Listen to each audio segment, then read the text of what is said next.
tranquilos. Agora, protetores da mucosa, esses também podem ser utilizados para proteger a mucosa. Aqui sim a gente pode adicionar em um caso de uma úlcera, principalmente. São fármacos justamente que eles vão proteger a mucosa ou aumentam a sua defesa. Em geral são utilizados o quê? Para prevenir um dano diretamente na minha mucosa, causado por algum agente. Por exemplo, os AINES. Ou eles podem ser utilizados de forma adjuvante no tratamento de alguma úlcera, certo? Aqui a gente, por exemplo, tem sucralfato. Já tomaram provavelmente em algum momento sucralfato. Sucralfato nada mais é do que é um sal básico de alumínio e sacarose, que por meio do ácido, junto ali do ácido, ele vai originar uma pasta pegajosa e viscosa que adere muito bem às minhas células epiteliais do meu estômago e automaticamente faz o que? Protege, como se fosse uma parede. Exemplo, vamos ver se tem uma imagem aqui.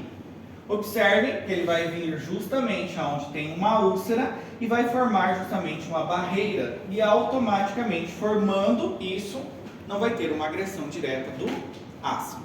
Então é excelente também.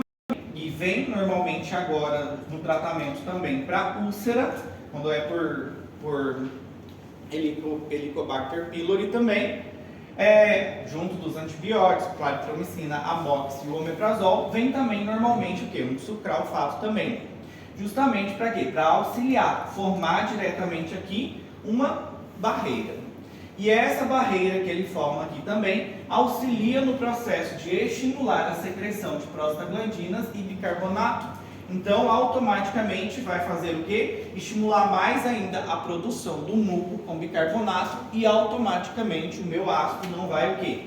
Agredir diretamente a minha úlcera. Isso vai fazer o quê? Com que as células possam justamente fazer o processo de cicatrização dessa úlcera. Tranquilo? Certo? Porém, aqui é muito importante a gente saber que o efeito dele não se dura por muito tempo. Normalmente a duração é somente de 6 horas. Não dura muito tempo. Normalmente dura somente 6 horas. Só que geralmente eles indicam mais o outro, né? Omeprazol. É o mais indicado, que a gente mais indica é o omeprazol. Por quê? Nesse caso aqui, esses outros medicamentos são indicados mais quando o paciente já tem o diagnóstico do que é. Ou você já sabe que é uma úlcera, aí você pode indicar isso daqui. Agora, normalmente, o que chega? É um paciente que chega na urgência ou na unidade básica de saúde e está o quê? Com dor de estômago. Você vai investigar e pode ser justamente devido a ele resolver tomar todos os dias um Torcilax. Esse é o problema. Então aí você vai explicar a respeito dele, vai falar para ele o porquê dessa dor, provavelmente que seja devido ao Torcilax que todos os dias ele está tomando, que tem um diclofenaco ali, explicar justamente essa parte da COX, que vai reduzir a barreira protetora e por isso que ele está tendo essa dor. E aí você entra o quê? Com o omeprazol, que normalmente o que tem nas unidades básicas de saúde, omeprazol. Que o paciente às vezes consegue pagar, omeprazol. Que é super barato, não é caro. Às vezes é uma caixinha de 20 miligramas, com 30 aí é 7, ou com 10, não sei, 7,50, consegue pagar. O pantoprazol para o omeprazol, a título financeiro, a diferença é pequena. E a biodisponibilidade ali é gritante. Exatamente, está certo. Só que o omeprazol, ele apresenta um efeito muito melhor devido à sua formulação química do que o pantoprazol. Aí, em alguns casos específicos, tem médicos que optam justamente em utilizar o pantoprazol. Mas, normalmente, quando a gente tem um paciente que passa, o que acontece? Normalmente, os pacientes eles passam por consultório. Então, e normalmente quem faz uma endoscopia é porque tem dinheiro, não é? Senão fica na fila do SUS um monte de tempo para conseguir fazer uma endoscopia. Até lá, já infelizmente, já fez uma úlcera, já deu uma lesão, já perfurou, já morreu o paciente. Então você trata o quê? Omeprazol, o paciente, não tem outra opção. Agora, se é um paciente que vai pagar, aí nós vamos usar um dexlansoprazol para tratar esse paciente. Pode pagar, a gente vai dar sempre o melhor. Sim ou sim. Alguém queria perguntar? Em 2016, o omeprazol foi proibido no Brasil. Ficou um ano fora das farmácias e isso foi substituído pelo pantoprazol, devido ao aumento da acidez que causava o omeprazol. E por que depois revogaram e liberaram? Porque eles melhoraram a formulação. Justamente eles melhoraram a formulação do omeprazol. Mas a gente tem uma predisposição em utilizar só o omeprazol. É igual a nimesulida. A nimesulida foi proibida no resto do mundo inteiro, só o Brasil que aderiu justamente. Só que o omeprazol é o medicamento que vai utilizar no Brasil e em qualquer canto do mundo. Sim ou sim, omeprazol. Seguimos. Sulfalcrato, então, é muito importante a gente saber dessa pasta que se forma, que protege, e a gente vem utilizando principalmente para proteger contra irritantes endógenos e exógenos, certo? Tem efeito de 6 horas,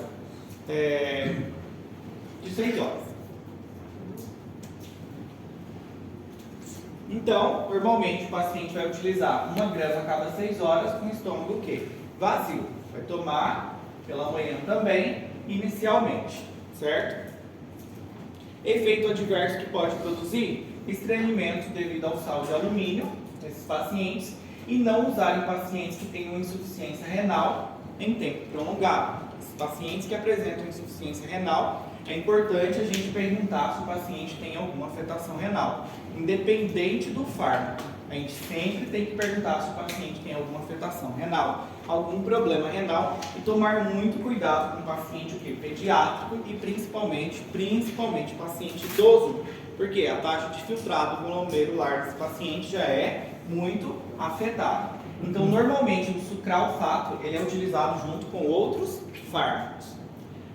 Depois a gente tem análogos de prostaglandina também, não são tão utilizados. E aqui a gente tem justamente o misoprostol. Conhecem o misoprostol? Já ouviram falar de misoprostol? Ele é um análogo justamente metílico da prostaglandina. Ele teria o quê? Uma rápida absorção, certo? É um bom medicamento para tratamento gastrointestinal, só que hoje o misoprostol é mais utilizado em quê? Aborto. Na obstetrícia, exatamente, é utilizado na obstetrícia quando normalmente é utilizado. Indução de parto é utilizado o misoprostol. Mas inicialmente o misoprostol, a intenção era o quê? Tratamento gástrico, tratamento de úlcera. Ele tem justamente uma boa ação? Teria uma excelente ação. Ele inibe o ácido e protege a mucosa. Perfeito, seria excelente. Estimula também a secreção de muco e bicarbonato, melhora o fluxo sanguíneo local também da mucosa para acelerar esse processo de cicatrização, une receptores de prostaglandina nas minhas células justamente parietais, e isso faz justamente a formação do AMPC cíclico e automaticamente diminuiria o quê? A produção do meu ácido. E automaticamente aumentaria também a produção do meu muco com bicarbonato. Seria excelente. Perfeito, só que ele tem outros efeitos também e outras ações. E uma dessas ações é estimular a contração o quê? Uterina. Então o misoprostol justamente acaba sendo de desuso no tratamento gastrointestinal. E jamais a gente pode indicar para uma gestante. Jamais pode ser indicado para uma gestante. Por quê? Vai induzir justamente o quê? Trabalho de parto. A não ser se você quiser que ela bote para fora logo, né? Exatamente. Exatamente. Tá? Então, assim, ele é indicado, pode utilizar, se quiser utilizar, com esse fundamento, pode utilizar, sem problema, é um fármaco. Só que hoje ele não é mais o de primeira eleição. É de difícil acesso, né? É difícil acesso, exatamente. Hoje ele já não é de primeira eleição, porém, a gente não usa mais, a não ser com fins justamente obstétricos. E aqui o que a gente usa sempre de primeira eleição vai ser quem? Os inibidores da bomba de prótons, certo? É justamente o que a gente vem utilizando. De primeira eleição sempre é os inibidores da bomba de prótons. E depois que a gente utiliza, fora os inibidores da bomba de prótons, são os antagonistas de H2. Mas misoprostol somente em caso muito reservado, específico. Tem mais efeito adverso também. Pacientes podem apresentar diarreia, podem ter justamente dor abdominal, cólico e no embaraço jamais utilizar misoprostol, Justamente aqui no Paraguai, aqueles carinhas que ficam na rua, eles justamente ficam oferecendo, se a pessoa quer comprar justamente Citotec. Comprar justamente, quer comprar, e eles... Porque aqui utiliza muito, né? Que as pessoas costumam engravidar, não utilizam preservativo, engravidam e fazem o quê? Vão lá e tomam um medicamento por conta própria, certo? E aí pode ser toda uma complicação, certo? Não é o correto fazer isso. Por quê? É proibido. Se justamente aparecer no hospital, o que acontece? Vai preso, né? Chegou lá no hospital e se justamente o médico descobrir que foi porque uma tentativa de aborto, vai o quê? Preso. Aí é todo um probleminha. Aí na hora que a médica percebe justamente que aconteceu isso, ela já o quê? Entra em contato com a polícia. Aí já é toda uma complicação. Outros que a gente tem aqui também é os compostos derivados de bismuto. E esse subsalicilato de bismuto, ele tem uma rápida dissociação no estômago e uma rápida absorção desses salicilato e eliminação na urina também. A disponibilidade dele, ou seja, a eliminação é quase completa, 100%, através do quê? Da fezes. E a absorção dele que é muito baixa, é somente 1% dele que é absorvido, certo? E se armazena principalmente em tecidos e se elimina muito lento através do quê? Dos rins, mas através das fezes se elimina o quê? Quase 99% do meu farmo. Aqui ele pode ser utilizado normalmente o quê? Junto no tratamento de Helicobacter pylori. Ele seria um adjuvante justamente no tratamento.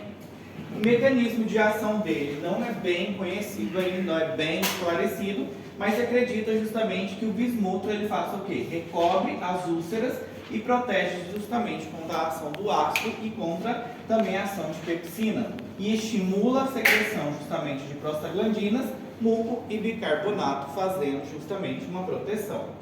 E justamente inibe as secreções intestinais de prostaglandinas e também de cloro.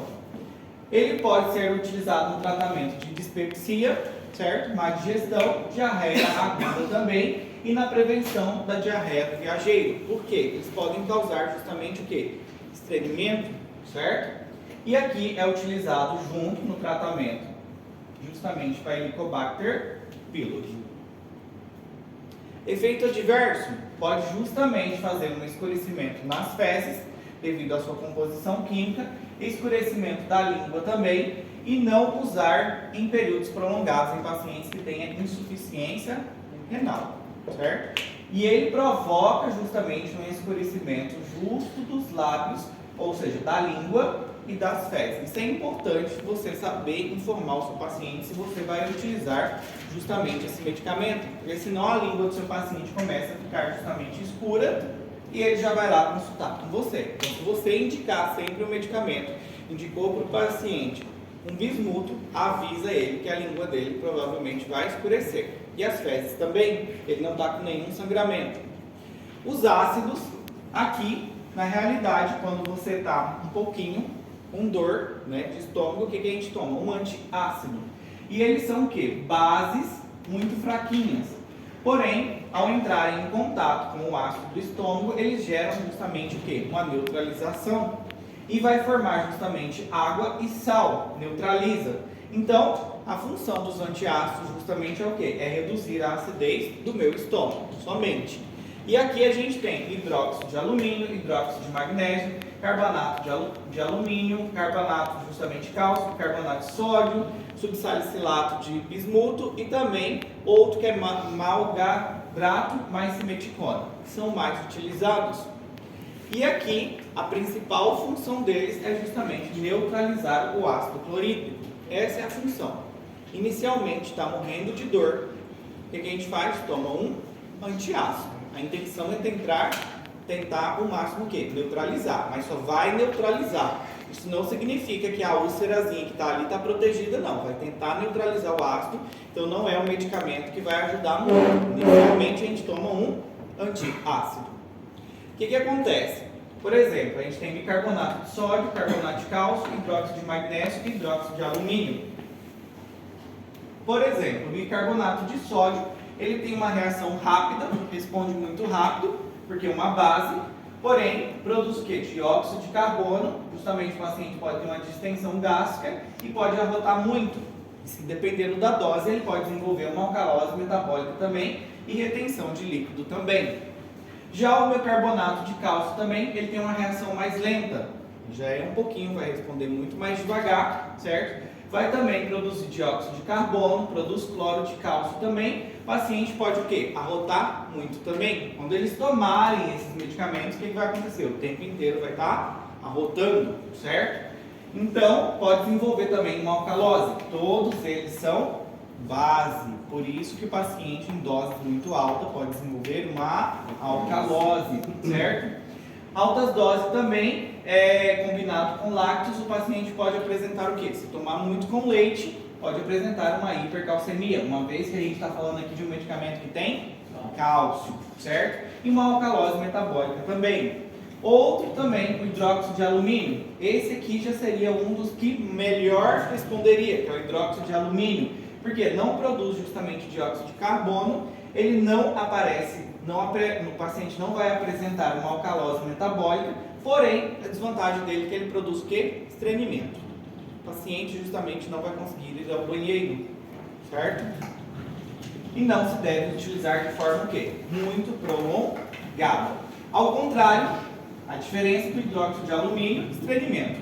Hidróxido de magnésio, a reação já é mais lenta e moderada, o paciente também não vai ficar arrotando quando tomar, porém ele causa o quê? Diarreia, justamente devido ao magnésio. E aqui forma resíduos de magnésio e de água, certo? Então o que melhor, que mais utiliza aqui é justamente o quê? Hidróxido de alumínio e hidróxido de magnésio. Mas é importante levar em consideração que aqui causa principalmente estranhamento e aqui causa principalmente diarreia. Sim? Tranquilo? Certo?